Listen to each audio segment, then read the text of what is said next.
A very warm welcome to all of you here at the True Cost Accounting Food and Farming meeting. I am Ken Wilson. I'm the Director of the Christensen Fund, a foundation that, among other things, works in the food area, and I also chair the steering committee of the Global Alliance for the Future of Food. That apparently is the obligation to chair this morning's session, so let's see how we get on. As I'm sure you're all feeling this morning, today is, we're still, I think, out of hand in mourning for Nelson Mandela. Recording, yes, recording. Confirmed. And like I'm sure you would be talking about this a lot with President Kennedy, and feeling, I suppose, that the passing of one of the greatest people of the last century really is a reminder to us to take this kind of leadership and moral standing for the rest of it. On that somber note, I will hand over the Camera one, Brett. Holden to give us a sense of how we got here.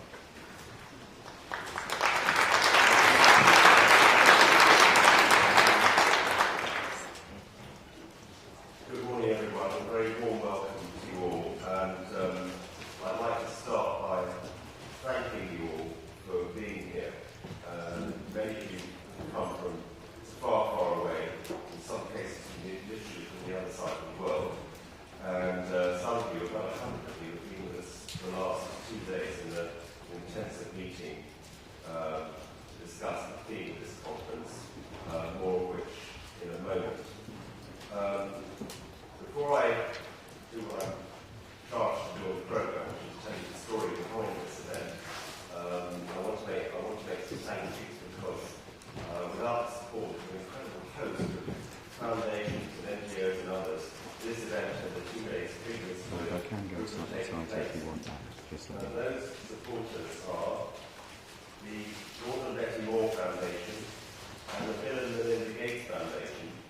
Without the support of those 2 crucial foundations, we literally wouldn't be here. And then a large number of other foundations contribute in significant ways.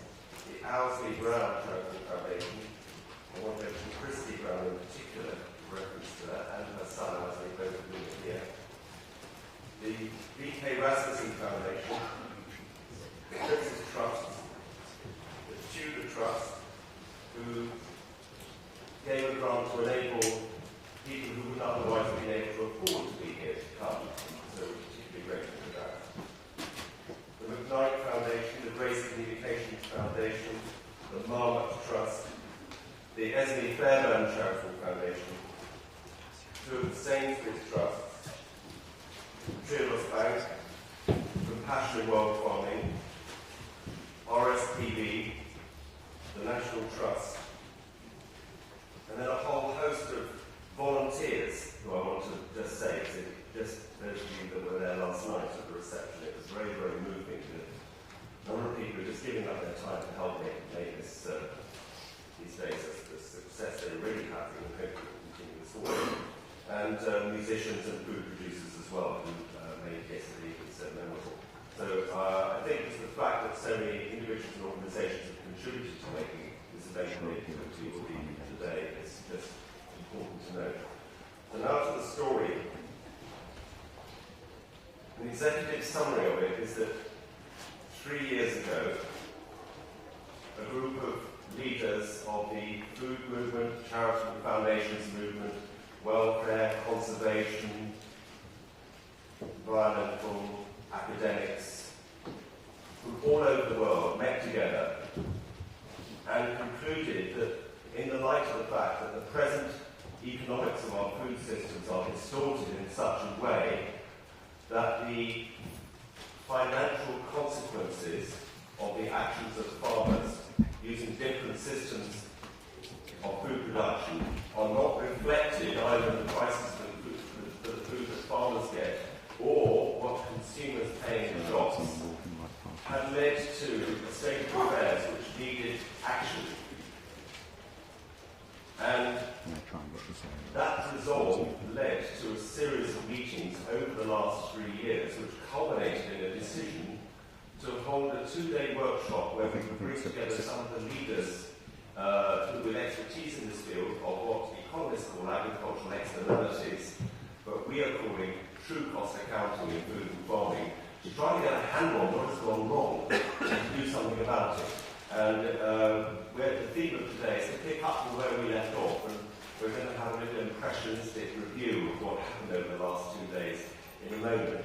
But that's the dry version. And I wanted to, there's been a lot of discussion yesterday about narrative and stories, and how sometimes you can bring things to light in a different way if you make them into a story. So here's a very brief story of what came to pass.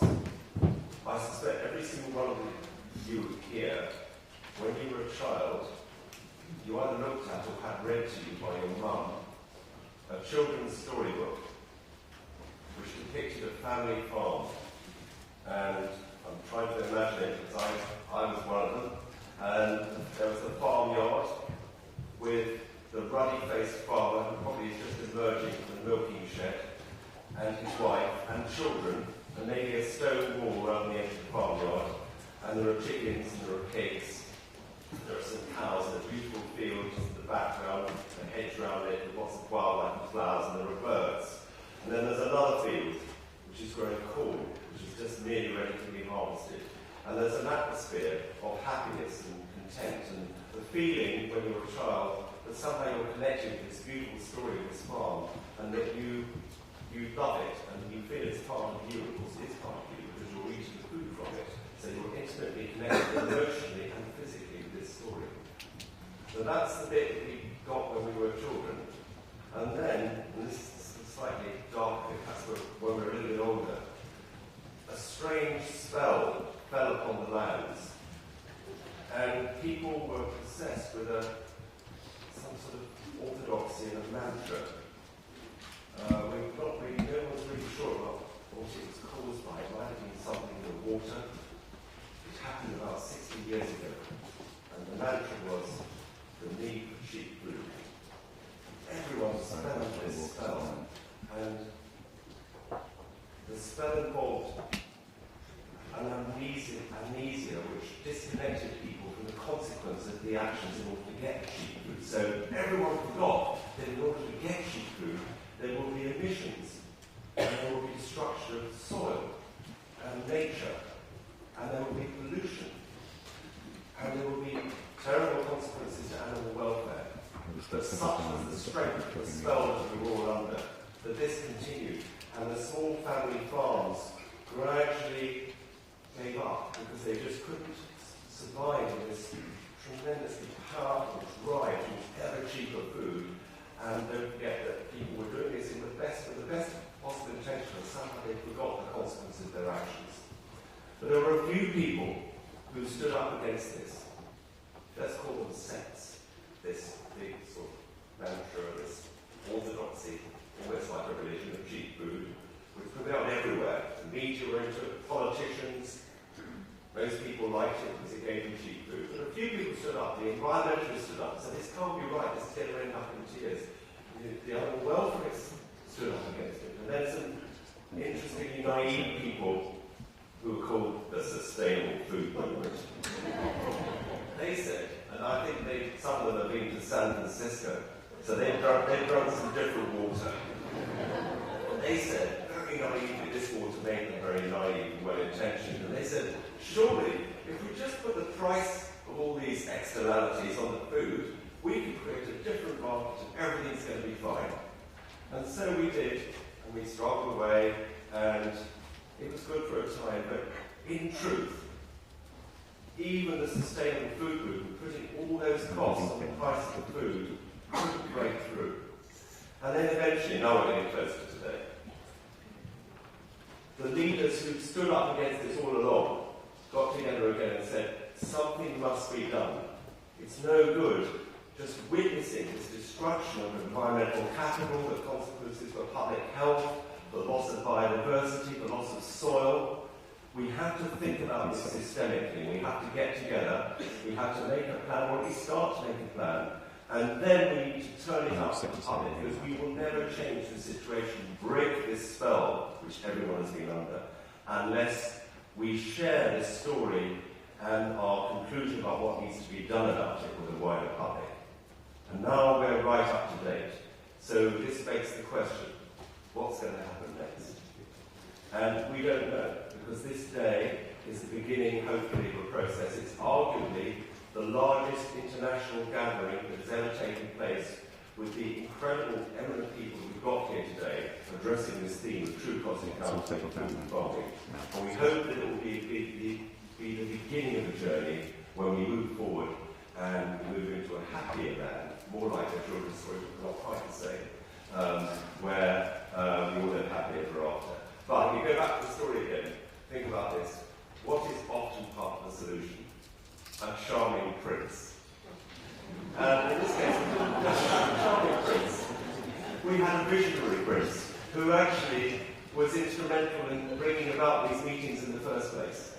And so now it's my great pleasure and my privilege to hand the word over to His Royal Highness the Prince of Wales, who actually met the workshop people yesterday, couldn't be here this morning, but is so passionate about this issue that he wanted to say this to us all.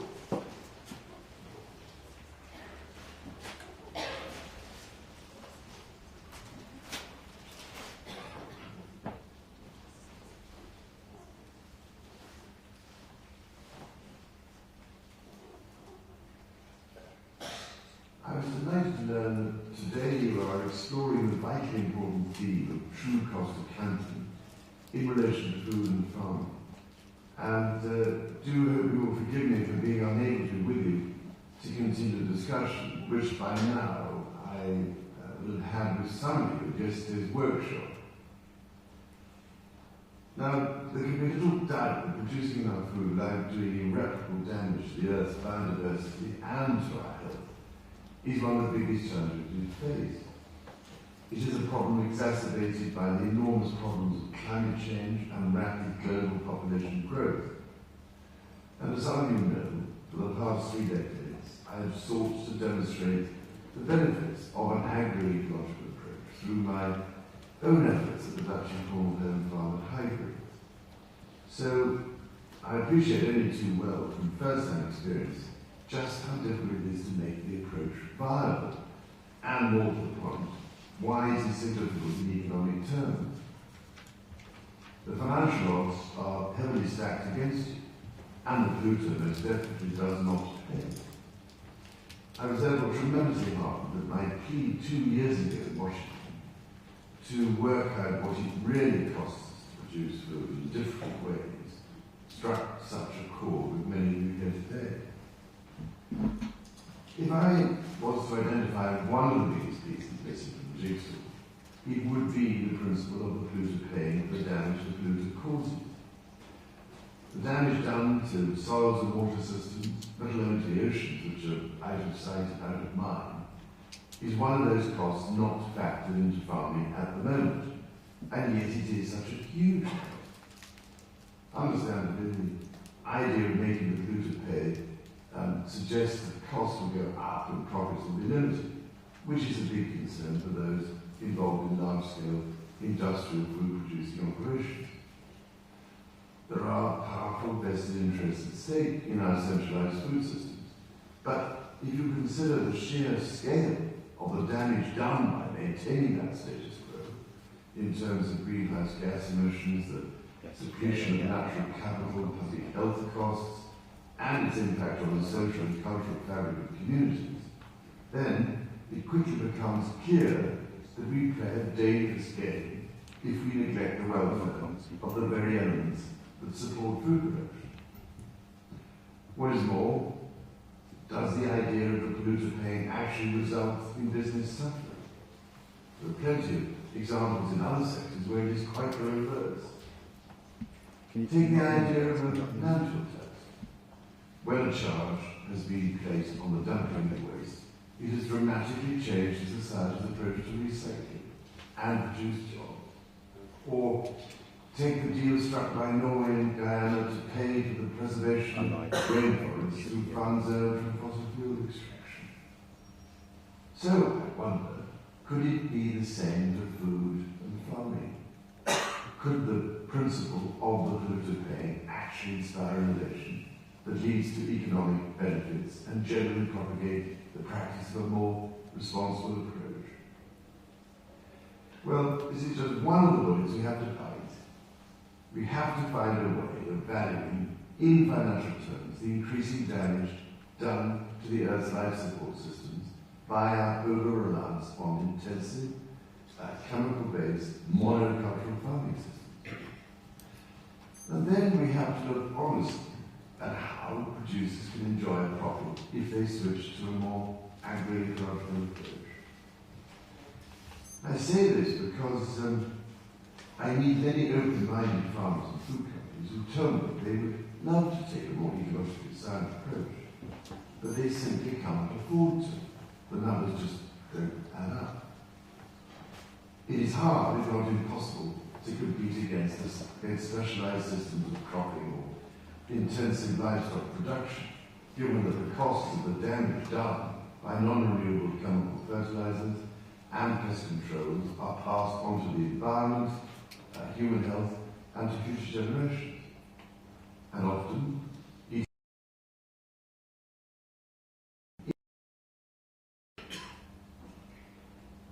is the economic invisibility of nature that is the root of the problem.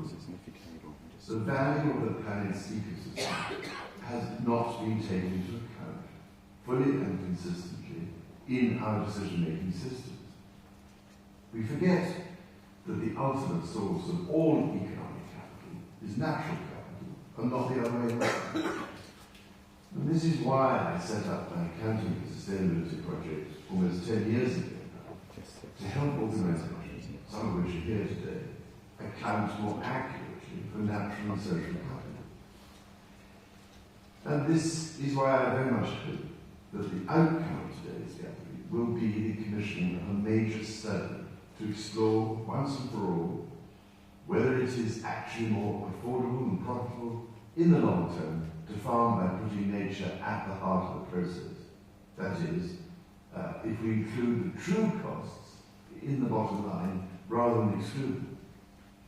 This is key. Otherwise, our capacity to feed the world's rising population on the back of increasingly weakened ecosystems will lead to more and more conflict and misery on an unimaginable scale, which is not a legacy we can leave to our children and grandchildren. And that is why your discussions today are crucial, and why I can only encourage you to dismiss the feeling that you are swimming against a much greater tide. The ripples your efforts produce from events like today's do have the capacity to turn that tide. Not only that, but they will.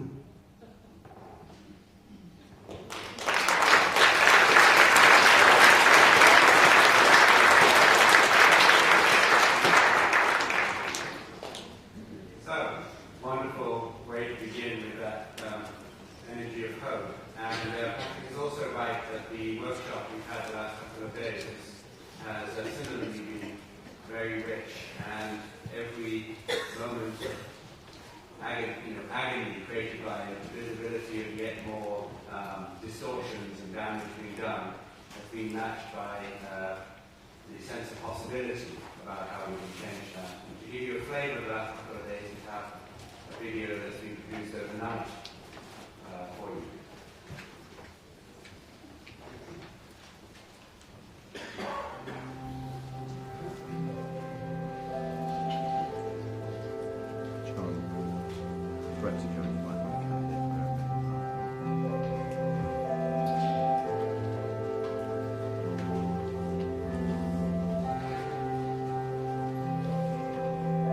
Because of the failure to cost in the consequences of our actions as producers, it's systematized a system of food production which has had hugely negative consequences for several generations. Almost unanimously, everyone agreed that the worst case scenario was basically the same as business as usual. We devalued a lot of the food that we now consume, so we need to readdress that and begin to really realise where our food comes from and the huge costs involved in its production. there's a zeitgeist around these issues. There's a lot of different people coming to the true cost accounting need from a lot of different areas. And I think that's a really positive thing, because that shows that we're all ready for this to move forward and for true cost accounting to be one of the major solutions to some of our global food system problems. This kind of talk about externalities and cost accounting, we have to be sort of like a movement. We really want to, push the agenda. And I think it's quite inspiring. I think today we broke open huge sets of questions. And our challenge is, can we close some of those questions? Can we actually agree some kind of strategic plans of action? Many scientific things for decision makers require different communication vehicles than the average public. Can you talk about that to somebody in the supermarket, your grandmother, your mother? We need credible evidence based on credible data and credible methodologies. Every penny spent on the right type of food is a vote for a more sustainable food system. I can tell you that it is not statistics what move people. It is passion and feeling that people are part of the process. This is a solvable problem. The obesity market actually reflects true costs. Many of the environmental and health problems that we face in society today will fade away.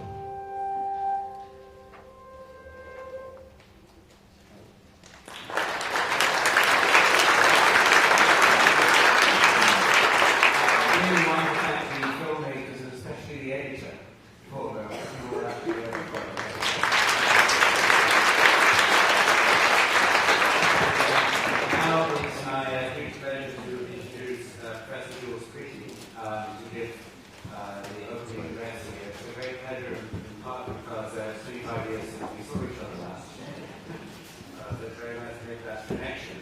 But also, I'm sure many familiar to many of you. He is, of course, Professor of Environmental Society and Deputy Vice Chancellor at the University of Essex. But I think many of you will know him because more than a dozen years ago, in 2000, he produced the sort of first systematic effort to try and look at the externalities of UK agriculture, pioneering work that is now coming back in swarm. And so it's absolutely wonderful to have him with us. You can find in your packs, of course, more complete bios of all of our presenters, but rather than take his time with noting all of what wonderful work he's done on the grading of society and the environment, you just look him up here.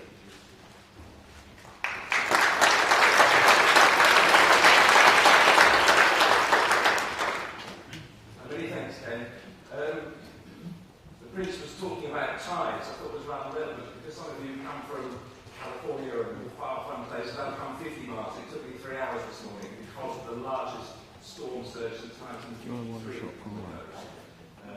which killed 300 people 60 years ago and didn't this time because fortunately we protected against those externalities of climate change. I thought that was kind of relevant to the bigger picture. Probably a bit more interesting. Patrick asked me to talk a little bit about the emergence of understanding, the paper that Ken has just referred to, some thoughts about method, and then some stuff about sustainability as well, just to link it together.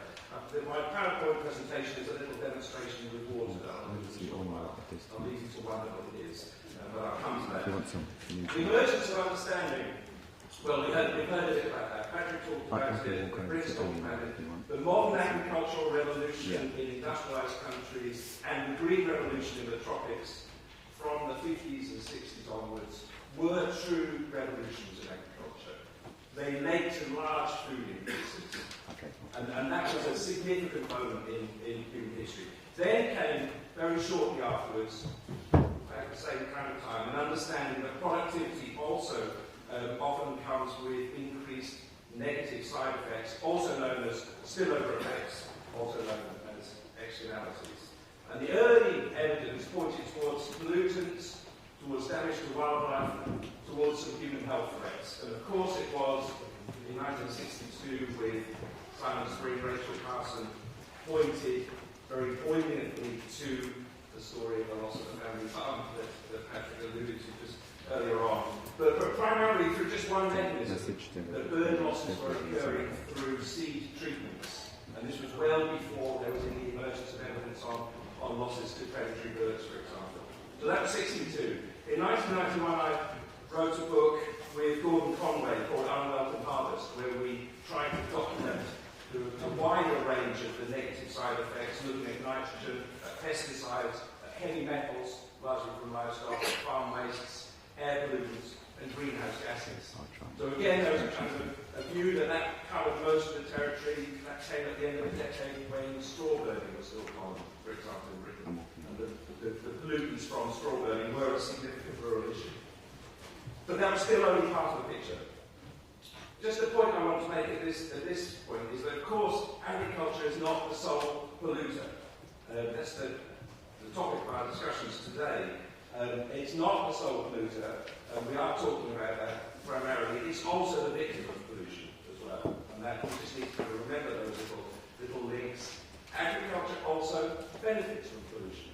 Here's a little heresy just to kind of to mock. The mean deposition of nitrogen in the UK is 30 kilograms per hectare per year that comes from UK transport systems. So it's not coming from the exhausts. Deposits nitrogen, that's a free input to agriculture. When we switch to electric cars, agriculture will suffer. So that's a kind of thought there. The first study, Ken mentioned this, the first study in the year 2000, we published the first national study that sought to put a cost on UK agricultural externalities. In 1998, we put a team together at the University of Essex with support, in particular, from David G. of the European Environment Agency. Where are we going? There it is. He's obviously mentioned his name.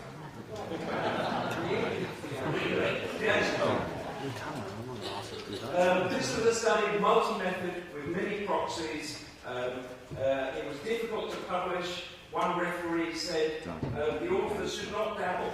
They should leave this to proper economists. Which made the economists on our team really cross. Agricultural Systems published the paper, and it had an immediate impact. At the time, it suggested that the total cost in the UK, using data available through the 1990s, was about £2.4 billion. That's equivalent to £208 for every hectare of arable and permanent pasture in Britain. So just having a hectare of agriculture cost £200 worth of external costs that were picked up elsewhere in the UK system. Largely this came from contamination of drinking water with pesticides, 120 million a year to clean up. Nitrate, much smaller, about a tenth of that. Cryptosporidium, 23 million. Damage to wildlife, pollinators, habitats, hedgerows. Emissions of gases, ammonia, for example, in particular. Soil erosion, organic carbon losses, food poisoning, and at the time the SE was detailed during analysis. Some were not calculated. We couldn't put a figure on the costs of harm to human health from pesticides. Just too many products, too many mechanisms, too much uncertainty. We know there's a link there, but it was too difficult to put a cost on. So we didn't even look at it. But there's a point about method here that's quite interesting. The hidden costs at that time were larger than net farm income in the UK. That's worth noting. So that was a kind of worrying point. Other national studies followed, studying in Germany, in the USA, in China, Arcos and all. One of my PhD students, if you saw him, he's over there. He was talking about the Croatian work that he's done. He was in the video that you just saw. So we had a number of kind of other studies in other countries, simply showing that costs were different in different places. Kind of not surprising, really. The ecosystems are different, economies are different, cultures are different. There were criticisms. Farmers and farm interests were very cross. I was called into DEFRA. They were not cross. They liked it. There was a fair criticism at the time that we had not calculated the positive externalities, and therefore it was unbalanced. We just looked at the bads that were being produced by agriculture rather than looking at the goods. I wish we had. It probably would have taken us another 3 or 4 years to do the work, so it's probably better that we've got something published. But the notion that agriculture contributes positively to natural capital, landscape services, wildlife, human health, all of that I think is kind of well established now, but wasn't at the time. The National Ecosystem Assessment that was published in 2011, that big brick of a book, that essentially said agriculture produces lots of positive externalities and puts a number on it. So that picked up a pattern at that point. In 2005, a later paper published in Food Systems with Tim Lang, who you're about to hear from in a moment, recalculated the externalities and suggested they were lower. So some things have changed, which is important. Over time, the impacts of systems change. But what we also did is change the system boundary. And I want to kind of make a point here about method and system boundaries. This is really quite important when we're comparing costs of different systems. We had previously calculated the costs up to the farm gate, but in this study we calculated the costs all the way to the plate, so right the way through the food system. And of course you determined that Tim came up with first of calculating the cost of food miles. What that then showed was that the food mile costs were greater than the environmental costs on farm. And then it showed that the shopping trip food miles were the greatest component. So 1 in 4 of the lorries or trucks on the UK roads carries agricultural produce, either food or inputs. So count them when you're driving. 1, 2, 3, 4. There's one. 1, 2, 3, 4. So our food is being moved, our inputs are being moved all over the place, and yet it is the shopping trips, those little down to the supermarket and back again, that has the biggest impact. Now, you might say that's not very surprising because transport is pretty wrecked and we know it introduces lots of externalities. But again, it makes this point about system boundaries. In the end, there's only one system boundary that matters, and that's finite Earth. We can carry on going. But there's one point, and that's your lot. Finite Earth. There's not another one beyond that system boundary. And I think that's worth kind of remembering when we think about these things. So all studies on hidden costs raise questions about types of farming, choices that we make, the proximity of production and consumption, how far do you have to move stuff to eat it. One of the outcomes of the food mile study that Tim and I are involved with showed that the international food miles were trivial in comparison to the domestic ones. So a lot of people had got kind of hot under the collar saying you shouldn't buy stuff from third world farmers, developing country farmers, tropical farmers, because it's coming a long way. Actually, the volumes are so tiny compared to the volumes of food being moved in the UK. Just go ahead. Give them access to a market. Don't worry about it. And I use the word truly, they were trivial, tiny, several orders of magnitude smaller. So this point about types of farming, our choices. Now I come to my... This one's still working, isn't it? Good. All right, my demonstration.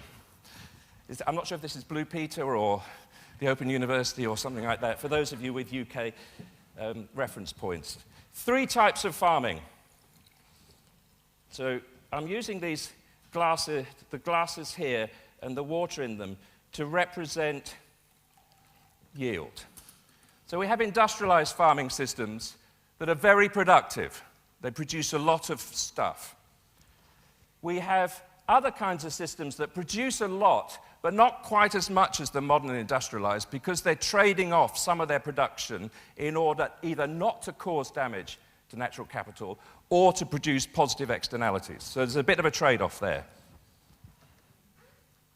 There are 2.4 billion people in the world who rely on agriculture that produces between half a tonne and a tonne per hectare. So average yields in the UK are 8 tonnes per hectare. Average yields for getting on for a kind of third of the world's population are that small, half a tonne per hectare. The research that we've been involved in has been to assess the possibilities of understanding what happens when you move to more sustainable systems. Sustainability is my green food colouring here. Now, this is what happens with our industrialized systems. I talked earlier about spillover effects. You can see what's coming. One of the problems with industrialized farming systems is they produce a lot, but they produce a lot of spillover effects. There are very few spillover effects from these systems. There are some from these, but they're trivial in comparison to the industrialized systems. What we seek to do, here we are, sustainable water. Our challenge, your challenge, is to turn that system green and still maintain the productivity, to increase the productivity a bit of this system, and to do what we can to increase the productivity of these systems. Now, the interesting point is that the evidence now shows that those currently poor-yielding agricultural systems in the south can more than double, sometimes triple their yields with the right kind of agroecological management, the right kind of farmer engagement. That is where the productivity increases of the future will come. Some will come from here, few will come from here, but they could become greener. You might see that that's darker green and that's lighter green as we move across the system.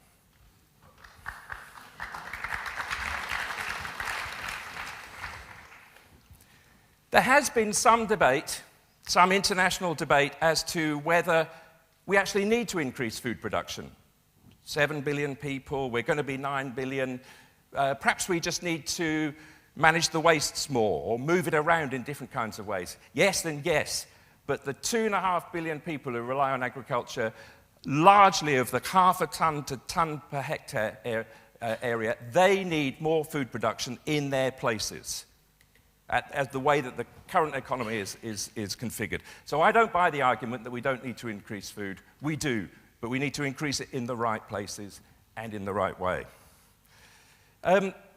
I first used a term in a paper in 1997, in the title of a paper, where I coined the term sustainable intensification, which is now kind of widely used. It's not an evil term. It's not a slippery term, I don't think. Sustainable intensification simply means we must do more and better on existing lands. Sustainable intensification doesn't imply that one kind of agriculture, by definition, is better than another, or one kind of technology is better than another. It all depends on the outcomes. So I'm just interested in the outcomes at this point. Can we get the dark green agriculture and the yield increases in the right places and maintain the yields with green in the rest of the places? If the answer is yes, to a certain extent, I don't mind how it's done. That's our challenge, is to find the ways to make that happen.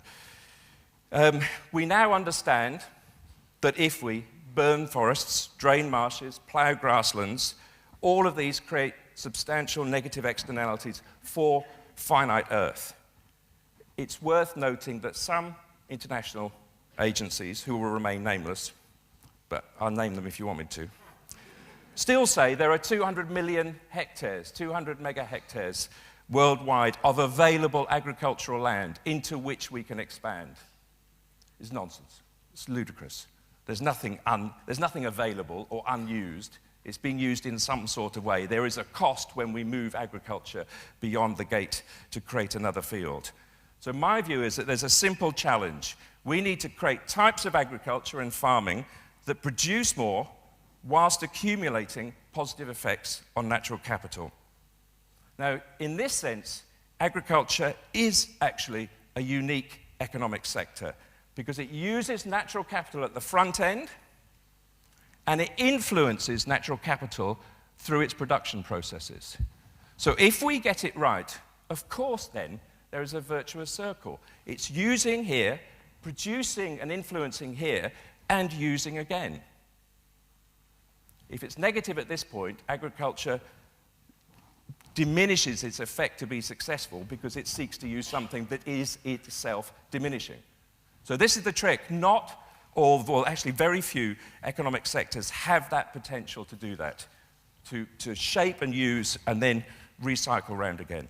Lots of examples, it's not the place to go into them. Lots of technologies. No-till, for example, increases carbon in soils.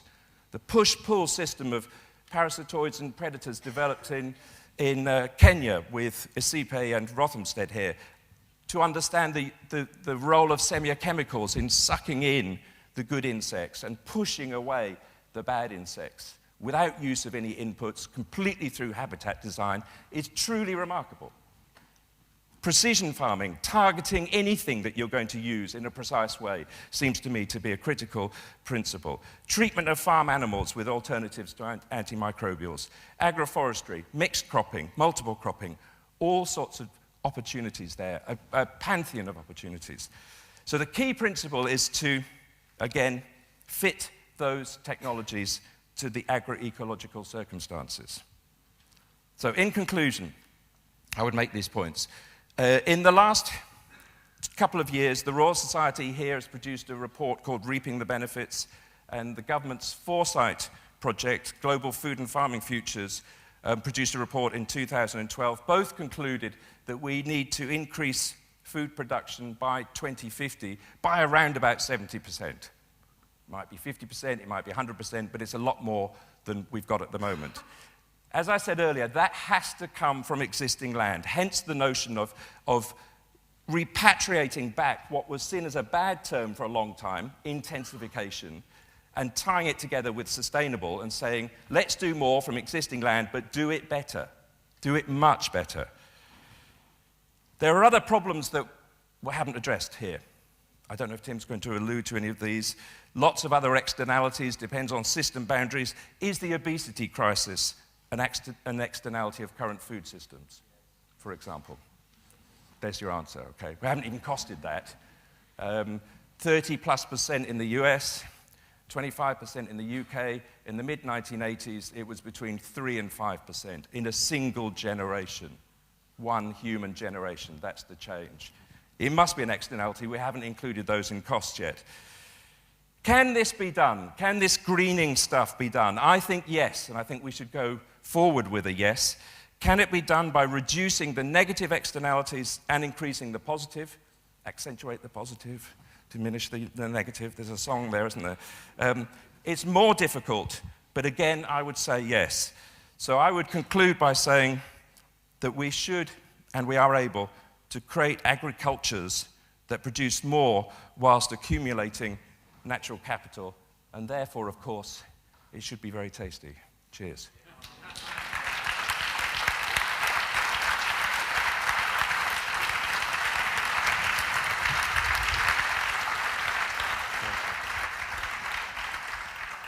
So thank you very much, Jules. Hold your questions. We're going to have questions at the end of the panel here. I think let me invite all the other speakers up now. Tim, are you going to come up as well? While they come up, let me introduce, so what we have now, sorry, beg your pardon, is 5 speakers, all from different sectors, who are going to give us a flavor of how this idea of true cost accounting is being dealt with, expanded, explored, played with in different fields of endeavor. And we're going to start with Professor Whendee Silver from UC Berkeley. She's a professor of environmental science there. She's an ecosystem ecologist trained at Yale. She does a lot of work on linking climate with understanding plant community characteristics, biogeochemical changes in soil and ecosystems. So, Whendee.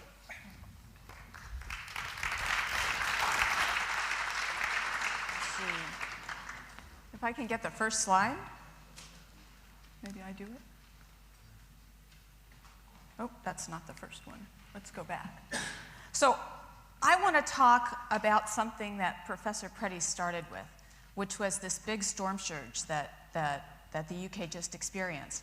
And that storm surge, the underlying cause of that storm surge, we all know this. We don't like to say it out loud as scientists, but we all know it, is that atmospheric greenhouse gases are increasing. And the biggest one is CO2. And this is a graph of atmospheric carbon dioxide concentrations over time, taken from the top of Mauna Loa volcano out in Hawaii. Good reason we use that spot, because it's out in the middle of the ocean. It's well mixed. Gives us an idea of what the true atmospheric concentrations are. And what you can see with this is that atmospheric CO2 concentrations are increasing. This was last updated in August. We know that. We know that's happening. We know what the cause is, right? Fossil fuel combustion is the dominant cause of increasing atmospheric concentrations of CO2. I want you to pay attention to the wiggles in the line. I'll come back to that in a minute. We're on thin ice, if you pardon the analogy. We're on thin ice because climate is changing very quickly, and we know that that's going to impact our lives. It's going to impact the food system. It's going to impact the cost. It's going to impact the ability to produce. It's going to impact people in poorer countries disproportionately to the people in wealthy countries. We really need to do something about this. What can we do? Well, we all know that emissions reduction is an absolutely critical part of the climate crisis. We have to reduce emissions. But what I've done here is I've taken some very optimistic scenarios. And I'm an optimist, but I'm not quite this optimistic. What I've done is I've taken the rate of CO2 increase over the past and I've extended it into the future, assuming that we're not going to continue to increase the rate at which we're emitting. We know that's not the case. But let's just use this as a hypothetical example. If we do that, climate change is going to accelerate. If we have a very unrealistically optimistic emissions reduction scenario, in this case the black dotted line, emissions are still going to increase and climate change is still going to accelerate. So emissions reduction alone will not solve the climate crisis. We need to figure out a way to pull CO2 out of the atmosphere, get it out of the atmosphere so that we don't experience such rapid climate change. Well, how do we do that? How do we do that? And that's where we come back to the wiggles in the lines. These wiggles in the lines are caused by natural processes, ones that we experience and live with every day. Every time a line goes down, every time the wiggle goes down, it's because plants, primarily in the northern hemisphere, where most of the land mass is, are drawing CO2 out of the atmosphere through a process called photosynthesis. Farmers, ranchers, they know about this very well. They manage it all the time. CO2 comes into the plants, they form their plant parts, some of it goes into the soil. When the wiggle goes up, it's because microbial respiration, that really important process of decomposition that breaks down the plant material after it's died, releases the CO2 back to the atmosphere. That's the natural carbon cycle. That has to go on. But if you notice, it goes on year after year after year after year.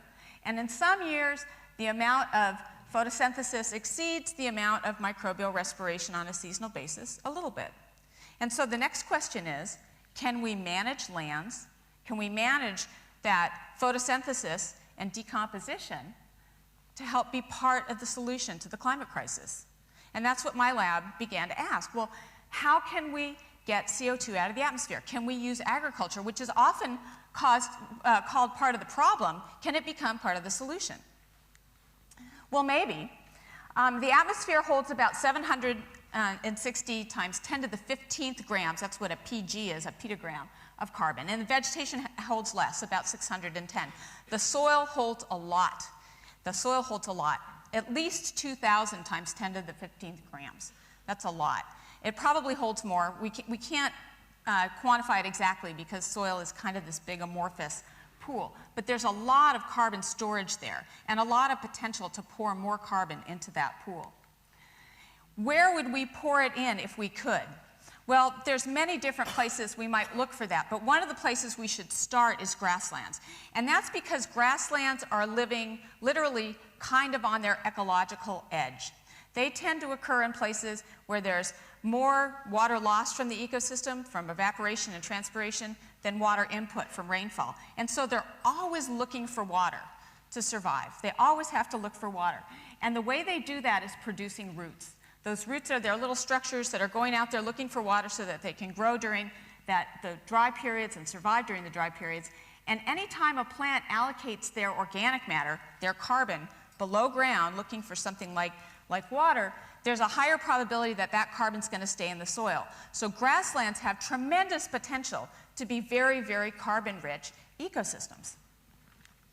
Grasslands are also important because they're one of the dominant cover types globally. Grasslands cover about 30% of the global land surface. They cover 50% of the UK. They cover 50% of the land area in California, where I'm from and where I do my research, and over half of the global land use. So this is a very important ecosystem with tremendous potential. Of course, we all want to increase carbon in soils, organic matter. Organic matter is the form in which we deliver carbon to soils. Organic matter has a high carbon content. And so farmers and ranchers have been managing soil for organic matter for a long time. Professor Pretty alluded to that. As we add more organic matter, more carbon to soil, we increase the fertility, we increase the water holding capacity, and we increase the soil stability. Organic matter is sticky. It holds soil together. And that all leads to greater sustainability and greater productivity, the things that we absolutely need. So how do we do that? How do we go about increasing the amount of organic matter content and carbon content in soils? Well, my lab's been investigating something that may seem kind of obvious, but interestingly, there had been very little research done from a climate change perspective, and that is taking waste, things that people throw away, dump in landfills or slurry ponds where it emits a lot of greenhouse gas, turn it into compost, and apply it to land to grow more food. Whoops, there we go. Well, what happens when you do that? You get a lot more above ground growth. You can increase your production potential. So here are data from our research. The red bars are the sites that had received compost once in 2008. The blue bars are the control sites. And from a single application, we increased forage production by about 40%, and it continues. We just finished sampling this year. We also increased carbon storage in soils. Anything above the line here shows increased soil carbon, lots of interannual variability, but the bottom line is that this carbon's getting into soil, and this is new carbon. We removed the compost carbon from this analysis. When we do a full life cycle assessment, trying to understand where carbon is being emitted from the transportation component, the other various costs like the livestock on these lands, and compare that to two common practices, manure and fertilizer application, we see a huge carbon sink, primarily from avoided emissions, relative to these other two processes. So over 1 million hectares, actually a small proportion of my state rangeland, a small proportion of the rangelands here, we see about 30 million metric tons of CO2 savings. We see that we can, now extending this out over larger areas, that the carbon actually goes down deep into the soil, which means it's likely to stick around for a while. And we can save about 40 metric tons of carbon per hectare over a long time period. Very large savings. What does that mean from a climate perspective? Well, if we scale this up to about 6 million hectares, about half of the land area in the UK, a quarter of the land area, the grassland area in California, we can offset all of the livestock. We can offset half of the commercial and residential energy sector and about a quarter of the electrical generation for the state of California. Grazing is also a potential management that can increase carbon storage. Again, scaled up, we can get up to about 42 million metric tons of CO2 equivalent just from grazing alone, if you look at the grazed areas in our regions. So just to summarize, agriculture can be part of the solution to climate change in a significant way, and we need to be looking at this. Soil carbon sequestration is possible and quantifiable in rangelands. There are key questions that remain and that need to be explored, particularly with regard to grazing and what can be done there, and particularly with regard to our more marginal lands, especially in arid environments. And I will stop there. Thank you very much.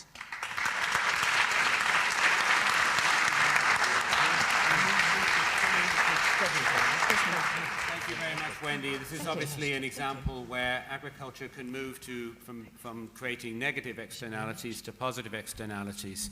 And of course, we're facing the question of what to do with all this atmospheric carbon. We can keep it in the atmosphere. We know what will happen if that happens. We can let it slowly go into the oceans and acidify the oceans. Doesn't seem a great option otherwise. The only other option on our human time frame is in soil. There's nowhere else to put it. It's got to go into soils. Currently, our practices are going the other way. Look at the effects we can have there. Very dramatic potential positive externality. Now, Professor Jules Pretty teed this up, really, the health question. What does the health sector have to say about this? Let's hear that from Tim Lang. He is Professor of Food Policy at City University. After doing his PhD in social psychology, he became a hill farmer, so he's the perfect person to answer this question.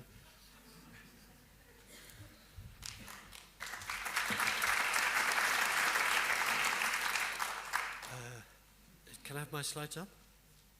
Please, please. How do I do it? There we go. Whoa, too fast. Thank you. There's basically lots of support from public health to the arguments that Jules and Patrick and the Prince teed up. Actually, Jules, I wish I'd known you were going to refer to those early studies. I should have thought. From my memory, at the time when you were doing that paper and then we did the other one, it was about sort of 2 billion UK costs. Well, at that time, the externalized, well, the public health costs were being estimated about 3 billion, actually. So public health was even bigger. I'll give you the current figures. I mean, the big question that arises from those lovely talks so far, and Wendee's just now, is sort of, do we eat grass-fed meat rather than industrially produced meat? It's kind of that, and that's what we haven't costed. I think that needs to be done, by the way. But the big question coming from public health, I'm assuming you're reading, by the way. Patrick asked me to give you figures, so I'm giving you figures. So you read, I talk. The big questions that come from public health is really, how can we get dietary change? Because the figures of the public health damage from how we're eating now in the rich world and the poor world is following us are immense. Do you want me to repeat that? They're vast. The public health damage from current dietary habits in the rich Western world are vast, and the problem is the developing world is following us. Diet has big impacts on public health. I hope people here don't know. Just taking cardiovascular disease, this is global. I've tried to go for global pictures. CVD caused 17 million deaths in 2008, 30% of all premature deaths, 50% of non-communicable diseases diet-related. Behavioral risk factors are clearly there. It's not just diet, it's physical activity, smoking, unhealthy diet is a major factor in that. I'll give you some more figures of that in a moment. Essentially, the phrase that I want to throw at you is the great Barry Hopkins phrase, nutrition transition. The world has been going through in the 20th century a nutrition transition, how we get our nutrients, how much, what sort of configurations, and that pattern is changing generally across the world. It's a complicated picture. You can't put it all down just to food. But in headline terms, it's sugary, salty, fatty, processed foods. You won't have time to look at this, but basically this is the latest Lancet series, Global Burden of Disease. No, sorry, this is the WHO's 3 years ago. I've got the Lancet in the next slide. Essentially, of all the factors down here, high blood pressure, tobacco use, high blood glucose, physical inactivity, etc., down to iron deficiency, you can see, you know, there are in different sorts of countries, high, middle, and low-income countries. Basically, there were 19 factors looked at for what causes premature deaths. 58.8 million deaths a year. Food is the factor in 10 out of 19 of those. So the public health world is basically saying diet is a key factor here. You don't need to say it's not diet. There's lots of other things, but diet is key. When we look at, does it matter if I eat myself to death? No. It depends how expensively I die. My father dropped dead. I always quote my father. Well, I don't quote him, I cite him. He dropped like a sack of potatoes. It was a great death. It was instantaneous. Problem was, for 6 months before that, he'd cost the National Health Service a fortune because he'd had an early stroke and it cost a lot of money. If we could just die from overeating and mal-eating, it would be terrific. That is,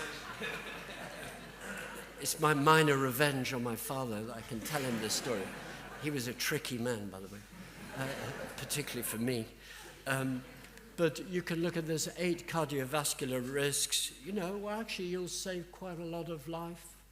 This is life saved. In Africa, you save a fantastic amount of life. let's go to the cost. The picture is a complicated one in public health and nutritional epidemiology. I'm touching on it. The EPIC study, which is huge, I'm trying to look ahead, not the damage we've caused, but let's look ahead. These are really interesting figures.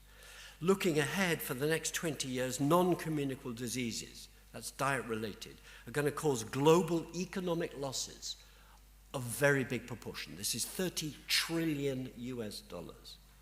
These are World Banky sort of figures. From diabetes, mainly going over to sugary foods, cardiovascular disease, you can read them all there. Just to put it in context, I thought let's put it in context. This is taken from a really neat Harvard paper, by the way. Total global healthcare costs in 2009 were 5.1 trillion. So we're talking huge costs over and above what we currently spend. The entire GDP of low-income countries was only $1 trillion. So, in other words, the health costs of the next 20 years are going to be vast from the change. And I don't want to go over top. I mean, Ken referred, I have a PhD in psychology. I was very interested in mental health. Mental health is actually going to be a major problem. It's not just food. Even though I get out of bed for food, it ain't just food. Okay? You can look at these. Here's the Harvard. This is World Banky people, World Economic Forum is WEF here. They're getting really interested in this because this is serious money caused by how we eat, among other factors. But prevention can be fantastically expensive for, are we being recorded? Next to nothing. I would use a word beginning with B and then U, all. It's nothing. And yet we're not doing it. It's nothing. We're in Britain, benighted Britain. If in doubt, blame the Brits. So I thought I'd end with some British figures. This is from my friend Mike Rayner and the British Heart Foundation team, who are fantastic. I've been doing the equivalent of Jules starting 15 years ago. Jules, you asked for it. I've given you them. I was part of this team. The Foresight obesity study, I was a member of it. We calculated that obesity's costs in Britain in 2002, about the time of the Jules study, £7 billion only for obesity. Okay. About 2/3 of all premature deaths are, 30,000 of the deaths could be delayed if the UK just met current dietary guidelines. You can read all of this.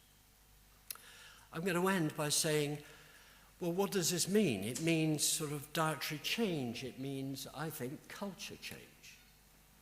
I'm a psychologist who's gone wrong. I start thinking about soil, but I actually think about, again, I'm going to pay homage to Jules, agriculture. I think, actually, I'm going to probably irritate Patrick. I think we need to talk less about agriculture and more about food culture. Because actually, as the great Teddy Goldsmith always used to say, we're a deracinated culture. We've sort of lost the roots. You were saying put the roots back in the soil. I agree. Let's make food culture get rooted. The notion of being rooted, I think, is a very common analogy. And for me, I hope for you, for me, the message of this about dietary change is it can save money. The current dietary pattern is extremely expensive. We need to start calculating what would it look like if we had more horticulture. Less animals, grass-fed meat if you want it, so meat becomes expensive, not meat every day. And what would it look like? It becomes a very different land use, and that is going to be a battle over culture. Minds, not just mouths. Minds, not just mouths. What are our aspirations? That is actually what I think the finance issue becomes, Patrick.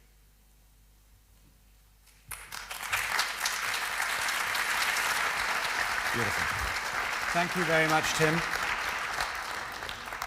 So we really hear loud and clear from the health sector that we simply cannot possibly afford the costs in preventable disease, in the preventable disease area if we continue to have a food system of the nature that we have. Yeah. So let's now turn to the finance sector. We have Peter Blom, who's the Chief Executive of the Triodos Bank in Holland, which is obviously a very important institution in changing this field. Peter has a background also in this area. He ran one of the first organic food centers in the Netherlands. He also chairs the Organic Food and Agricultural Council of the Netherlands, and he's also the chair on the Global Alliance for Banking on Values. So thank you very much, Peter.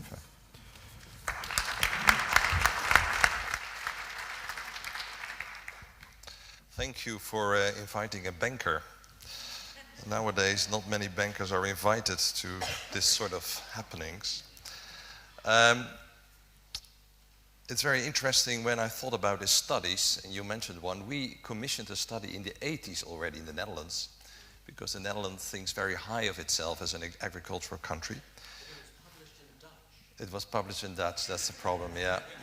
And you don't want to learn Dutch. I know. We will translate it and maybe do a new one.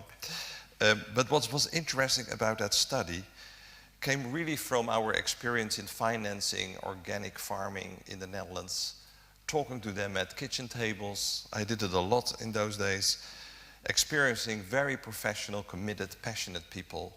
And at the same time, in the public, people said, well, this is all amateuristic, it's going nowhere. And we felt this can't be true. So let's commission a study. What would happen if we would transform the whole Dutch agricultural system into a sustainable organic agriculture?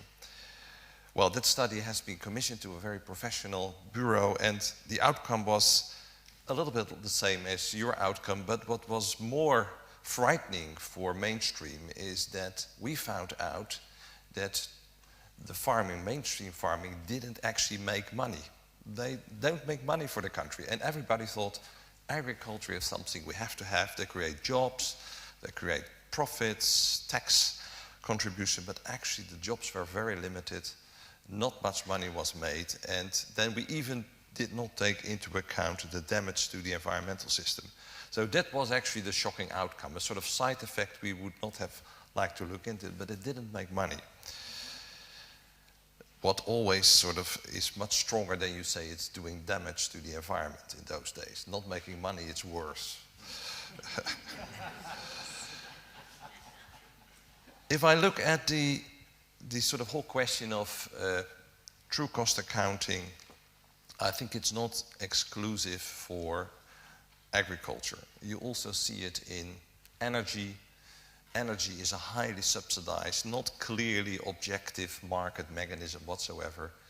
And you also see it in banking. And I want to make some relations between the financial crisis, the banking sector, and the agricultural food sector. Because I think there are some very interesting comparisons to make, and also you can see how the one influencing the other.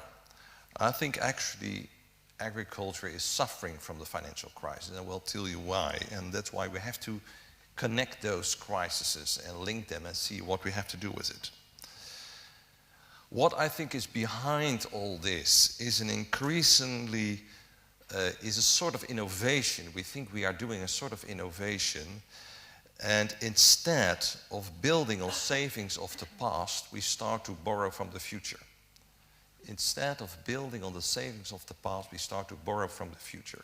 And that is something what's happened in the last 30 years. It happened in finance extremely, and I will tell you a little bit about it. But I also think it happened in agriculture. More and more we are borrowing from the future, the fertility of the future, and use it now to produce very cheap. And I think that whole principle is something what we have to acknowledge, to understand, and to deal with it, and not make it too simple, as this is some market mechanism and everything will be solved by the market. It will not. So if you see very quickly through what happened, is that, and that applies to land, food, energy, financial, is that you, I would say all 30, 40 years, if you need to have more, you produce more. It's a linear approach. This was a very simple, there was no planet problem, climate problem, you just need more people, you produce more. It's very simple, and the market will deal with it. The ideology of the market will deal with it. It's determining the price, about how much, and that sort of things. And then we move to, we want to accelerate production. We needed more money than we actually had saved. And then we started to create money out of nothing. Actually out of nothing. But actually we borrowed it from the future, because all that money has to be repaid, and somewhere in the future we have to produce something to repay that money. It's not for free in the end, it's just taken from the future. And I think we did the same in energy, we did the same in agriculture. We borrowed from the future, and to a certain extent that's acceptable. It really drives the economy and the production. It's a sort of innovation. We as mankind have discovered that we can create something out of nothing by using something from the future. It sounds almost mythical, but I think that's how things have developed. But then we crossed a limit, the spillover. We crossed the limit, we borrowed more than we possibly can repay. We use more of the earth than we possibly can afford as a planet. And I think that's where it goes wrong. And interesting is that you see then a split between the real economy where we really live on and the financial economy. And we think there are two levels, but they are very much interconnected. Actually, the real economy pays the price for the mistakes in the monetary economy. Very practically, there is so much money around, what is looking for a return, that it goes into land. It's a sort of natural storage for money as well. What happens then? Land prices go up, and it's almost impossible to run a farm on high land prices. So you see there is always a connection between the two, and you cannot say, well, the financial world is one thing, and we will deal with the real economy and they will survive. Yes, in the end, that will be our natural survival basis, but it will not be as easy as we think. The real economy pays the price, and agricultural in particular. So what are the consequences? What are the consequences? Interesting enough, in the financial system, this over-indebtedness is something what cannot be solved in a natural way. I think we have to solve, because we are the financial system. We sometimes think they're here in the city, it's in Wall Street. No, we are the financial system. Our pension money is there, our banks are there.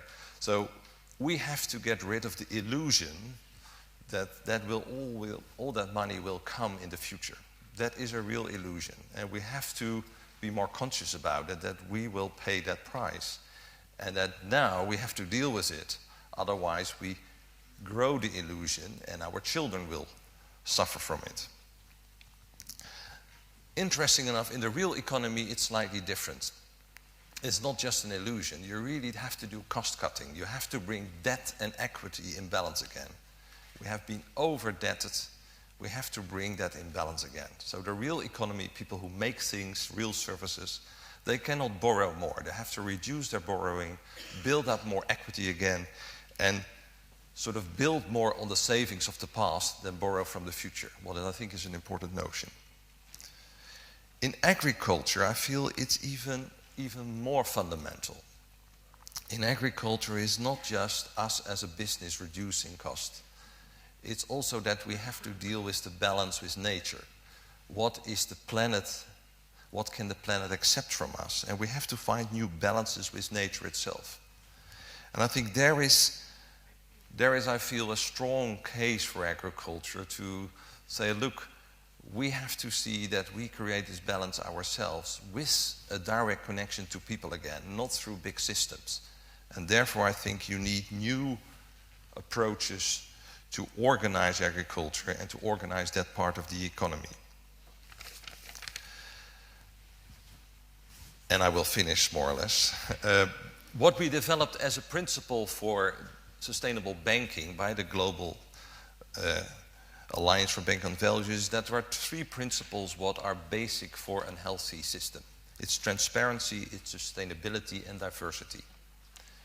And I think those principles could also apply to agriculture. I think if we have more transparency, that is the basis for true cost-price accounting. Although there's an interesting quote from Warren Buffett to make, price is what you pay, value is what you get. So don't think if you have the price right that you have the whole notion of value right. And I think in agriculture there is a lot of value.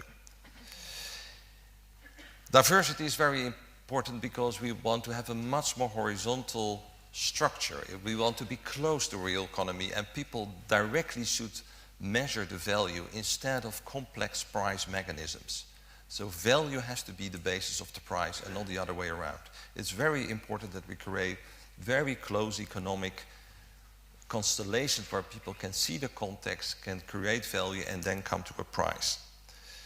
In conclusion, I would say transparency is a good starting point to get a more clarity on the price, on the value, but you need diversity and sustainability to really appreciate the value and see what you can create as a new mechanism. And I would say we really need this new economic constellation to survive and to match the disillusions we will get with the financial system in the future. Thank you very much.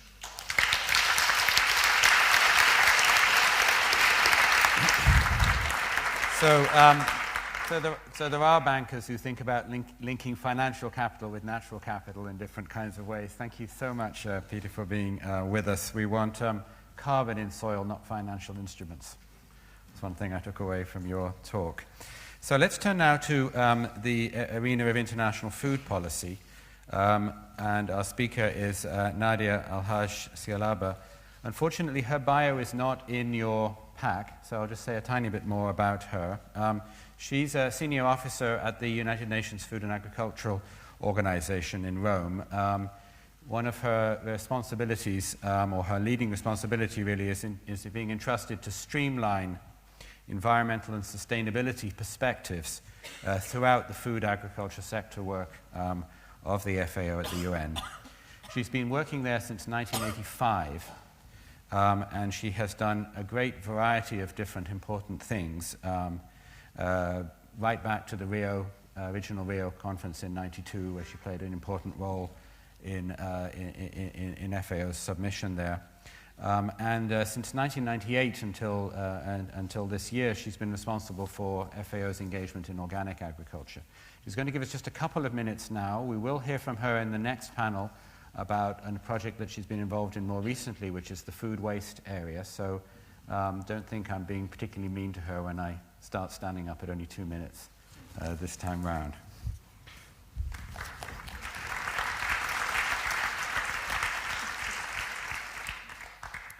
Thank you, Ken, and good morning, everybody. I'd like just to make a small remark before I start my introduction about the famous 70 or 60% now, on intensification that FAO puts out. It's really to respond to the demand of the population in 2050. It does not say it has to be like that.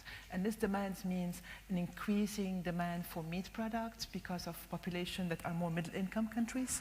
And these projections are mainly based on animal productions and the grains that go into concentrates and so forth. And we have to keep in mind that, for intensive livestock production, usually for animals, we use 40 to 60% of the grains that are used worldwide and 30% of the land. And it's not the best conversion efficiency. Now, we talk about production, about projections, and it's very interesting to see that the link hasn't been done. And if we look at the impact on health, it's really a big disaster. So we've been involved in modeling alternative low-input agriculture for 2050. The results will be available soon, and it shows that we could have win-win-win approaches in terms of total calorie production in 2050 and positive environmental outcomes and income to producers if we switch to low-income animal production systems. And in this case, we talked about extensification, really. But this means that, no concentrate, more grass-fed animal using crop residues for monogastrics and so forth. So that was just a small remark on this misunderstanding of wanting to intensify all the time. In many cases, it's going to be extensification, but it's mainly a better conversion efficiency of the land into calories for health, not only for food, which could not be the best food. Now, when we talk about full cost accounting, I called it full cost accounting before knowing you're calling it true cost accounting. It's about costing the environmental externalities and the social externalities, of course, and bringing these two can make a big difference. If we look at the experience of the organic community in the last 20 years or so, there has been a lot of effort to internalize the cost into the prices. You have more or less about 30% more in the prices. But the sector is only about 2% of the global market, and it's not likely to be mainstream because it's still out of reach. The experience we had in 2008, I think, illustrates what I'm going to say. We had a drought, which raised the prices of grains. It was due to climate change, of course, but also to other factors like bioenergy and speculations and inflation rates. But when we had this catastrophic event, this surprise from nature, the prices rocketed up right away. And we had over 200 million people who went into hunger right away and strikes all over the place. So this means that it's really difficult to internalize those costs in the food prices if we're talking about poverty and access to the poor. And also to the non-poor, I would say, because the global revenue from agriculture has been evaluated by different institutions, not by FAO, but it's 1.5 trillion. But the cost of natural resources is 2.3 trillions. So there's no way agriculture could internalize those natural resources impact into the price. It's just unrealistic. So why are we doing full cost accounting? Full cost accounting is very important, and it's done already in a clumsy way because the science is not there yet by a lot of food companies and enterprises who are looking at the triple bottom line approach. And this is really to prevent, all these events that are going to bring the prices up. And more importantly, at the national level, for the moment we talk about GDP, but the wealth of nations is their natural resource capital and the health of people. I mean, what happens if all these people are sick and you have very high costs? So it would be interesting to have the full cost accounting integrated into national GDPs for different policy makings, for different allocation of resources among ministries. It's not anymore about agriculture investing into sustainable agriculture. It's about health also being preoccupied by the sector. It's about the environment. It's about trade. So this cross-sectorial externalities could be better visible through full cost accounting. And I think this is the importance of this work. Thank you.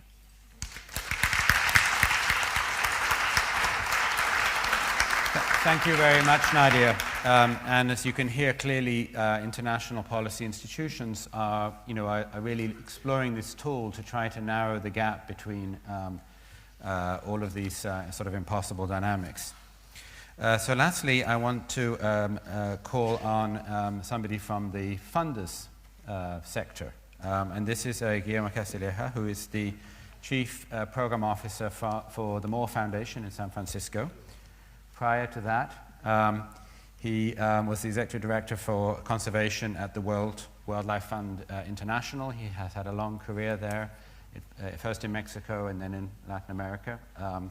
And it's going to be intriguing for me to hear what he has to say about what the funding sector is.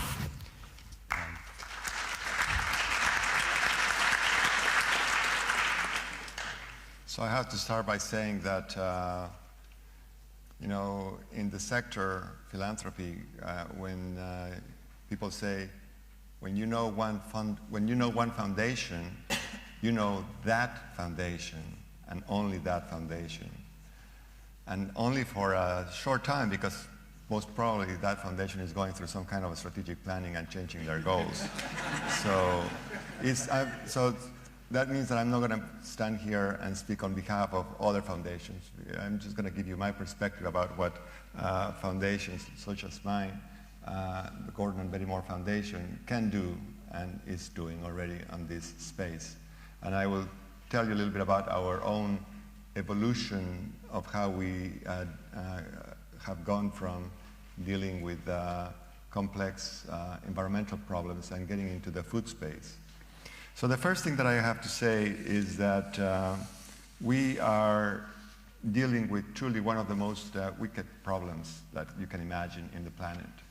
And we got into it not because we were bored with the other problems we were dealing with, but because we realized that in order to solve the environmental problems that we started addressing 10 years ago, won't go away unless we really deal with these food production systems and make them sustainable. I mean, we are very clear about that. So we went from, or we're going from a strategy where we are investing a lot of money in erecting fences around parks in the Amazon to try to protect them from deforestation, to realizing that that is not going to be enough, that this wave of agricultural production is moving very fast, clearing vast amounts of land.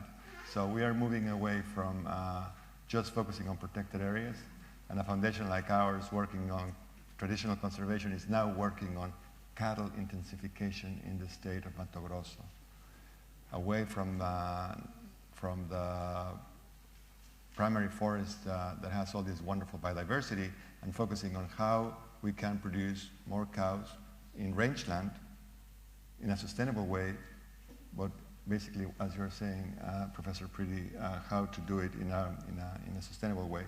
So for us, that basically has meant something that I will come back to why we're here, a path that has been very interesting for us as a foundation. First of all, foundations have all the choices in the world. In many ways, they are the least accountable institutions in the world because they don't have, like NGOs, constituencies. We have our endowment.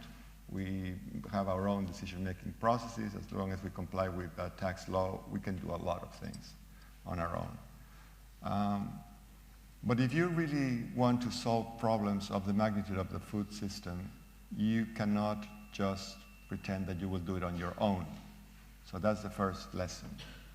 And that basically means that when you are trying to solve problems trying to find solutions, for the sustainability of food production, you have to deal with systems, and you have to deal with root causes, which is very different from dealing with technical fixes. In other words, maybe a vaccine for the amnesia that Patrick was referring to would have been the solution, instead of just vaccinate people so that they don't have this amnesia that makes them unaware of the costs.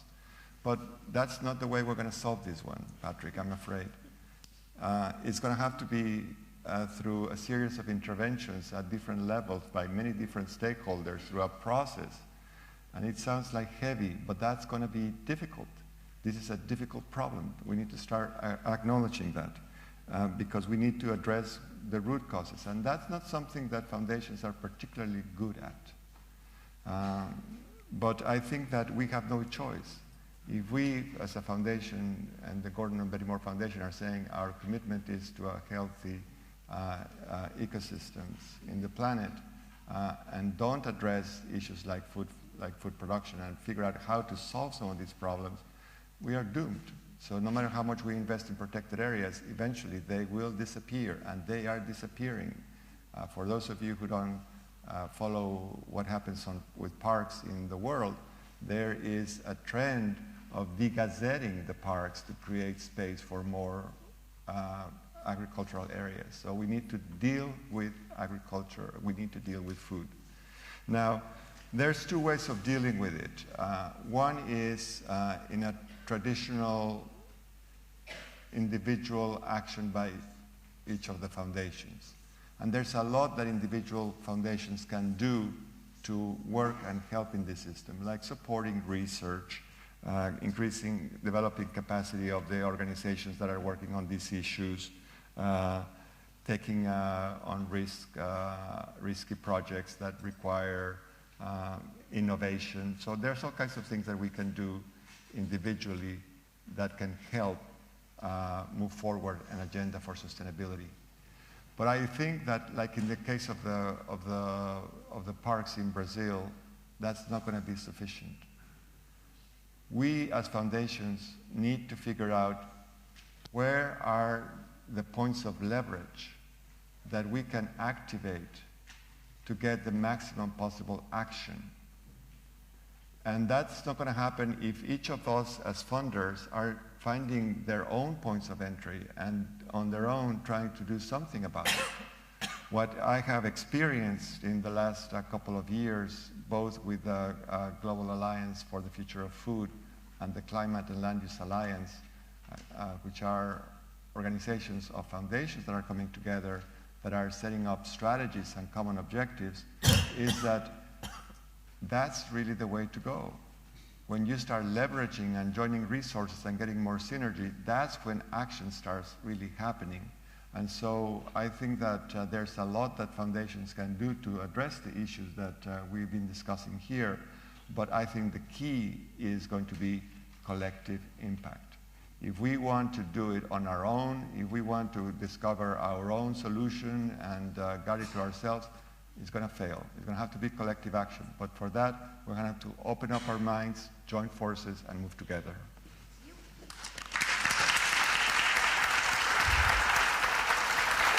Thank you very much.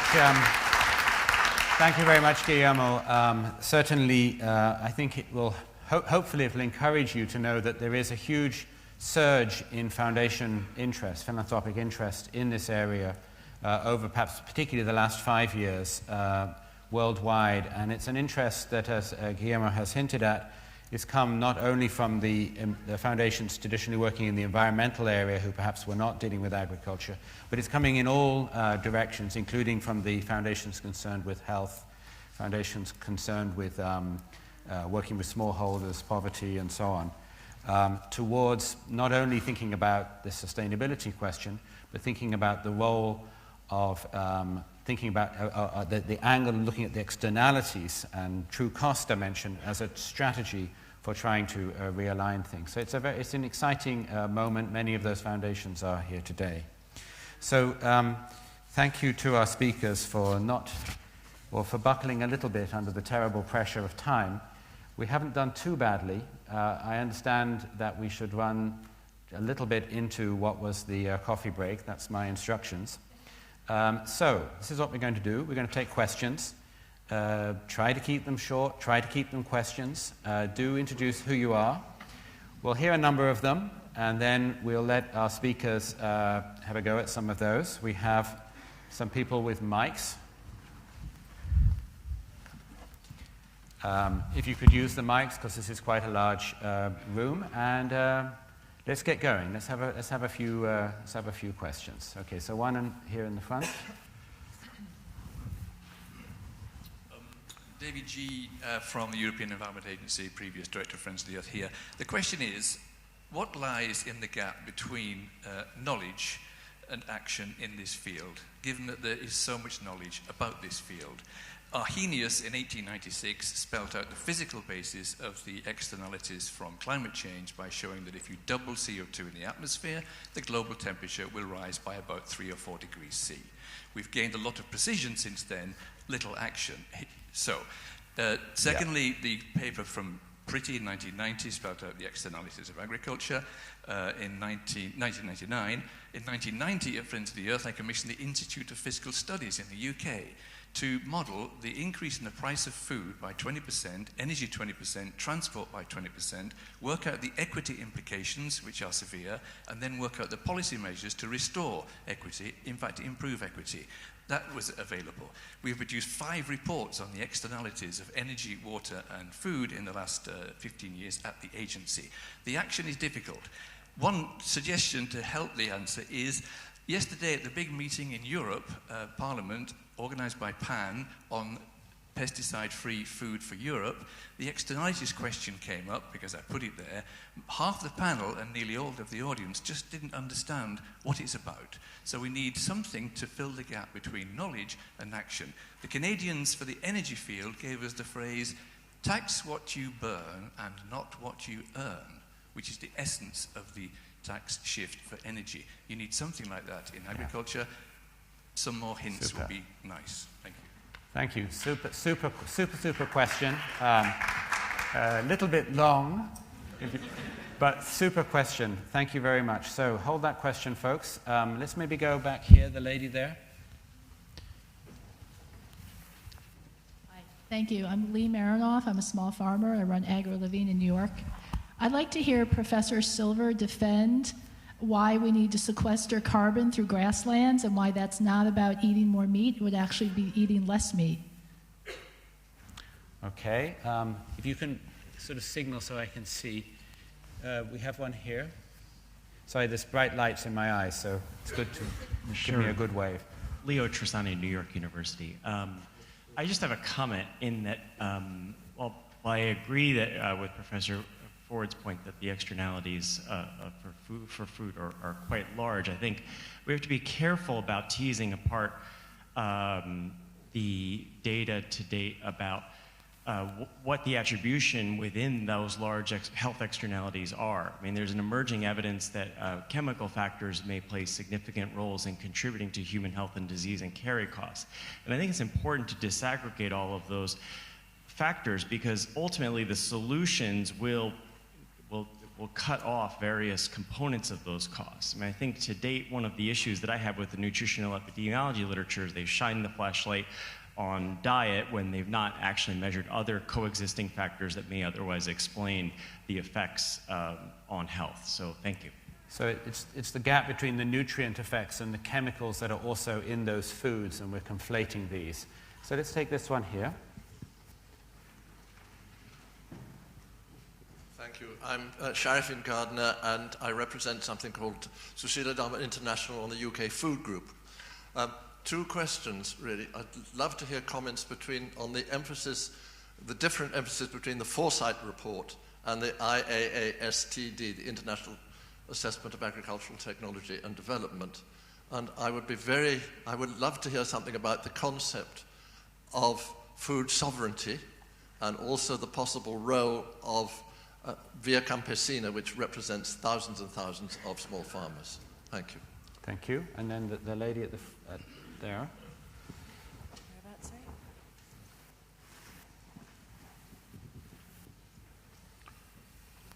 Hi, I'm Tracy Worcester from Farms Not Factories. We have a campaign called The Pig Ask. And I was wondering how much money is actually going out there to get the information and all the research that's been done for many years about the problems, to get the public on board, to get the message out to them. So we've been making films, and now our Pig Ask is to ask the public to pledge to, panic. Okay, so avoid factory farmed meat, and if they can't afford high welfare labels, to reduce their meat consumption or shop at their farmer's market. Now, there are messages out there. Can you tell me about what you're doing on the platform to get those messages and get the public on board? Because I think they're ready. Thank you. Great question about public engagement. Let's pause now and have similarly pithy responses from, not necessarily on every question from every panelist, but to some of these things. Who would like to start? Jules? Yeah, should I just pick up one thing? We've talked a lot about the importance of different capitals, natural capital, the gap between the financial and the natural importance. We haven't actually mentioned the social capital component, and it's quite clear that from the evidence that the substantial increases, that small glass that increased to larger in developing countries, has come through farmers being organised and working together.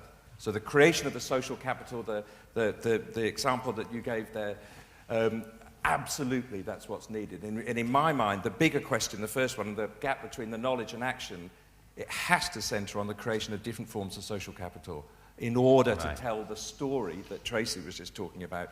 You need to create social capital and then have a kind of an element of storytelling. I mean, numbers are stories. Yes. That's all we do, is we create stories, and you hope they'll have some salience and grip. And then have the opportunity to spread further. I think this is really key because the public has been overwhelmed by distorted and contradictory messages about these things, and without social capital, they won't know what to believe, they won't know how to be engaged in a process of discovery that they can then reliably use. Tim, I think. Yes.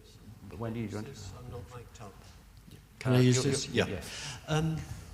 Let me try and weave, echoing and building on what Jules has just said. Essentially the picture in public health is very clear. The burden is already very high on us in the rich countries, but I don't know if you noticed in one of my slides, basically the low and particularly the middle income countries are catching up, and the burden there from dietary inadequacies, in other words, consuming like us, is going to be massive. It's going to be much bigger than us. So there's a huge incentive. That's why the World Bank, World Economic Forum, all these people I was citing are getting interested, because these countries haven't got healthcare systems. We can barely afford the healthcare systems, and they can't. It's a model that's broken.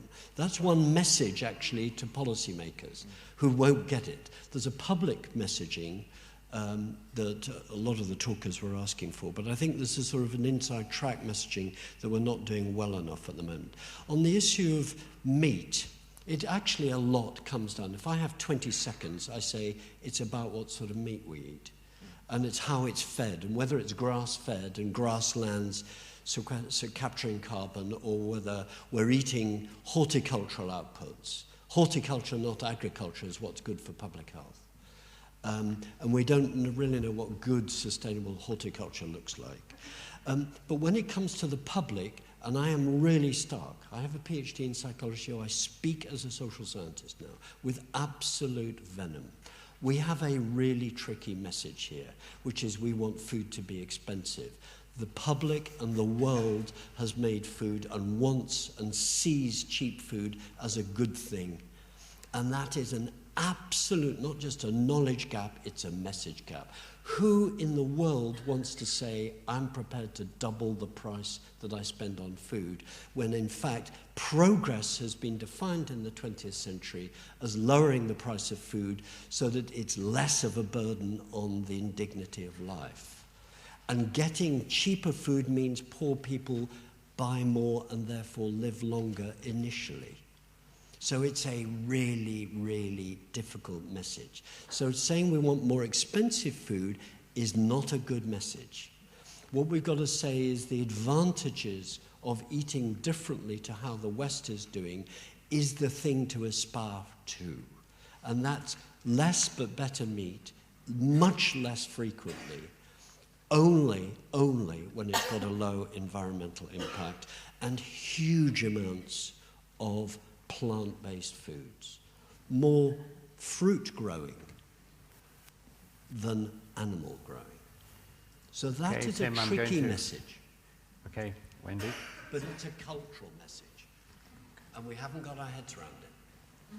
So, to answer Dave's yeah, my mic is on. So I just want to, and I want to build on that and address the question about why does this not necessarily mean more meat? And it's for a couple of reasons. First of all, our grasslands aren't only used for meat production. They're used for dairy production and fiber production and many other important products that we use globally. So we absolutely need grazing lands and livestock for our well-being.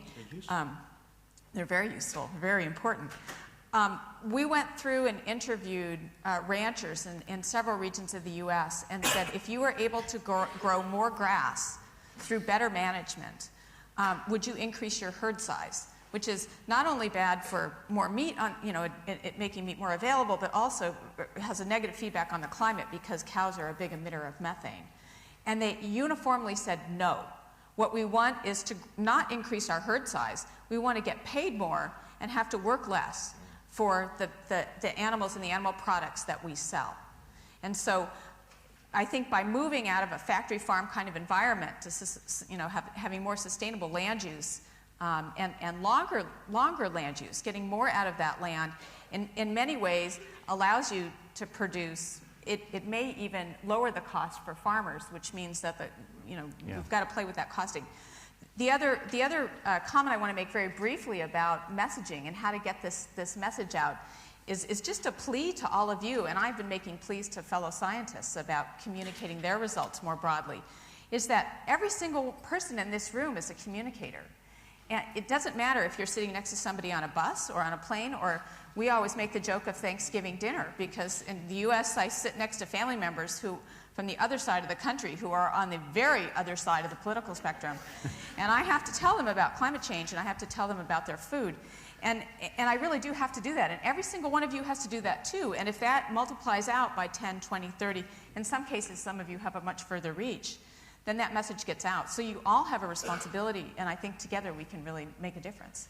Thanks, Whendee. I think we should also add in response to that, to your question earlier, that many both indigenous agroecological systems, but also much innovation in this area can involve, ways that you link animal production processes with horticultural and agricultural processes that can have positive feedbacks, and that's worth mentioning too. Peter, a quick... Well, going back to the theme of the conference, through price accounting, I think there are some pitfalls and some opportunities. If we use it in mass marketing, it will not work. Yeah. Price in itself is not selling it. The value is different. You have to focus on the value if you look at mass marketing. Yeah. Where it can work very well is in discussions with insurance companies, governments, to create even a finance mechanism. And I've been talking the last 2 days about social impact finance. There's a lot of interest in social impact finance. How can we allocate money from the private market to have some of these huge costs, sort of make programs to work that? And I think the whole food and agriculture should fit into that. Otherwise we are losing something. But governments will not directly subsidize it anymore. They will see a business case almost that it can work.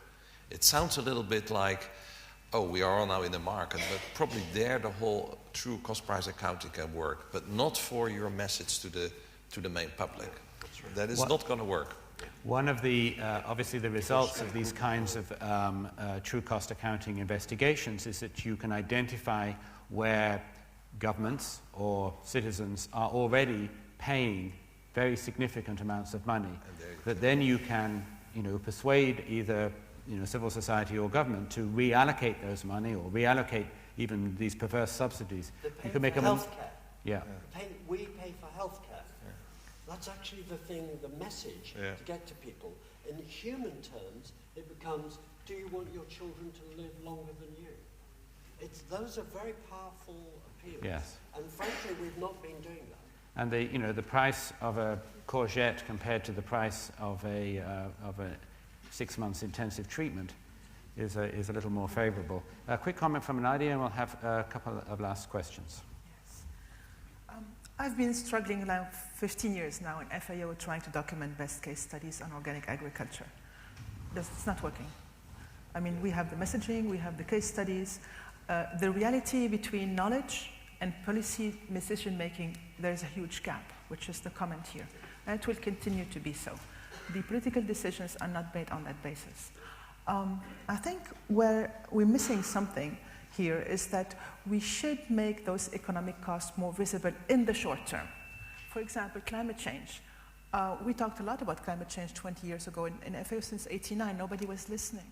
But then when you start having major catastrophic events and it was becoming immediate, people started thinking that there is a climate change impact.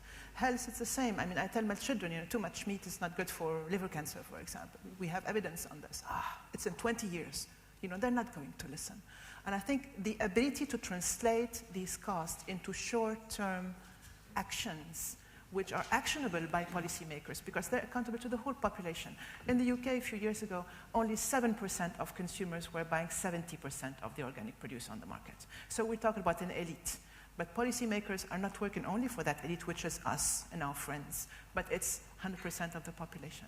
And I think this is the challenge. I mean, how we can translate this into something actionable now. And it can be done when you show certain losses in the economy, in the national economy, in health and other things, then you have more chances to do so. Super. 3 or 4 more comments, questions from the floor.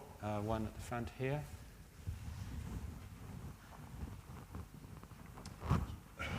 Dan Crossley from the Food Ethics Council.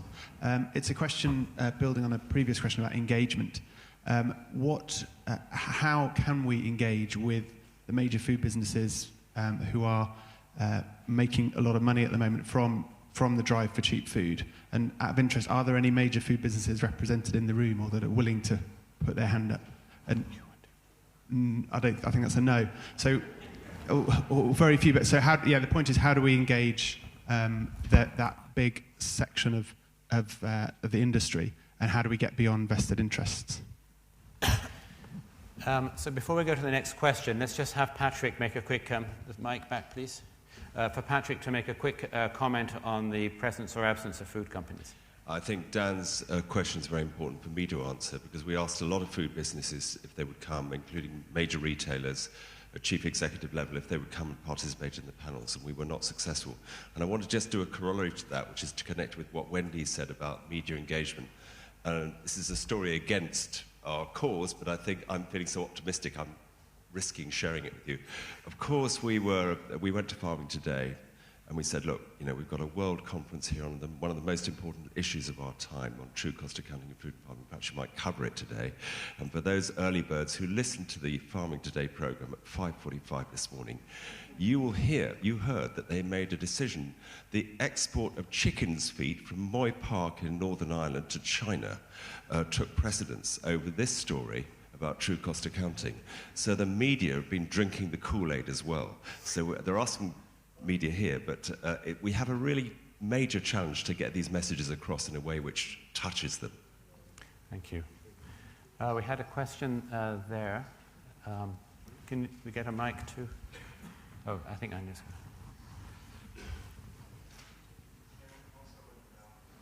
Oh, can we even get a mic to the balcony? Yeah, hello. Is that working? I'm Martin Peck, small organic hill farmer. I wanted to, maybe particularly to Nadia, and bring it back to IAS STD question. Some of the problem on food pricing, in order to produce the increases of food, we've had to displace many indigenous peoples at all different levels of development in order that they can no longer produce their own food, which accounts for a lot of the poverty. So it's something like that I would like comments on. Thank you. Great question. I think we're sending a mic to the upstairs. Yes, we have. Look at this. What a team.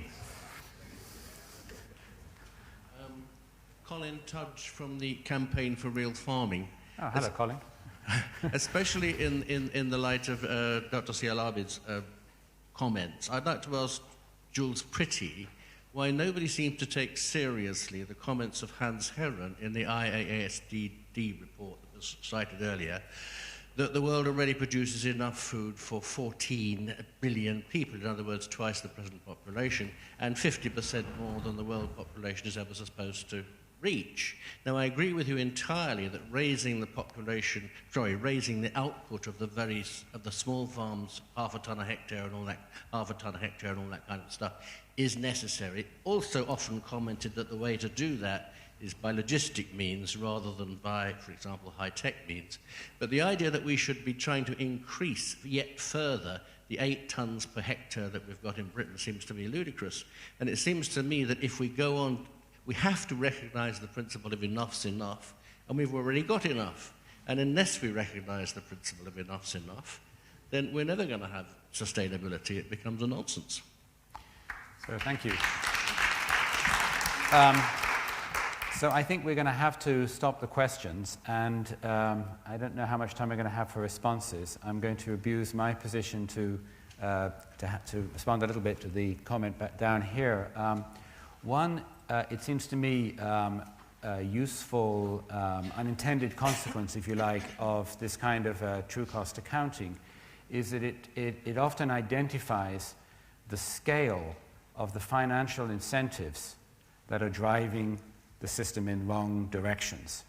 And as we understand the scale of those financial incentives, we will also understand why the current broken system is so resilient, why it's been so difficult to use logic, argument, political mobilization, innovation, all kinds of ideas. We can't seem to break the current system, and when there are efforts to persuade the public otherwise, they are very quickly outspent by those who have an interest in the current system. And that's because of the size and shape of these financial distortions, direct and indirect subsidies, of keeping it as it is. So Strategically, it seems to me that we need to do a number of things. One is that we can use this information both to strategize ourselves about what is more likely to be changeable than others and how we can unravel this. We can use this to explain to publics, but also we can use this to find allies in the food production and food industry who are not dependent or even would like to see changes in these distortions because they are making their own business models difficult. So we can find allies as well. These are all probably things we need to do so that because if it's us versus people with that level of financial interest, they're not going, they'd be crazy to give it up easily, and they're not crazy as we have, as we've discovered, even though we might have thought differently. So a couple of quick last comments from panel and Jules. Can I just pick up Colin's point, because I think there's quite something important there. Of course we produce enough food now.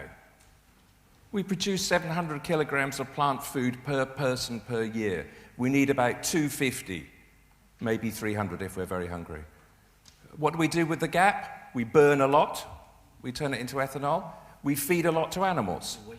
We waste a lot.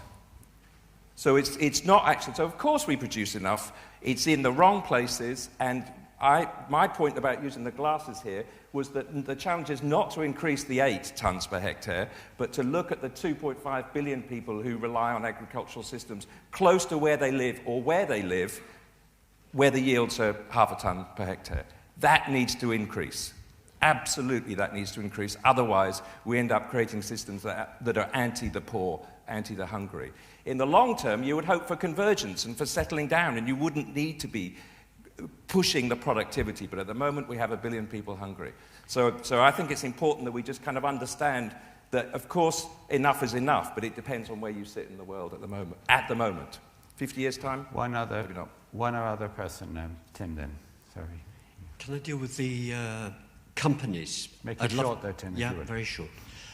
The answer is companies are nervous at the moment. They are shaken by the commodity price spike of 2007-8, that all the prognoses said the long drift of prices to drop would carry on. It has not. Prices have gone up and continue to be volatile. And that's the new normality. We actually, if you want to engage with companies, that is the point of engagement. They are deeply nervous because essentially the fight that's gone on is whether farmers get the money, processors get the money, or retailers get the money, and most importantly now, caterers get the money. That is the dynamic that no one talks about. And that is the one that interests me. If you want to get engagement with companies, it's all around their commodity price volatility at the moment. And I can tell you companies, my centre, my colleagues, we take no money from food companies. We're known as critics. I get asked all the time now to go and talk to the biggest companies in the world because for the first time they are now deeply, deeply nervous that ecosystems are coming to hit them. But it's the cost rise that has got their attention. And the volatility rise. And this point was made very clearly by speakers as well who work with businesses, the Team for Business and the A4S they're groups. worried about consumers having to pay more for food.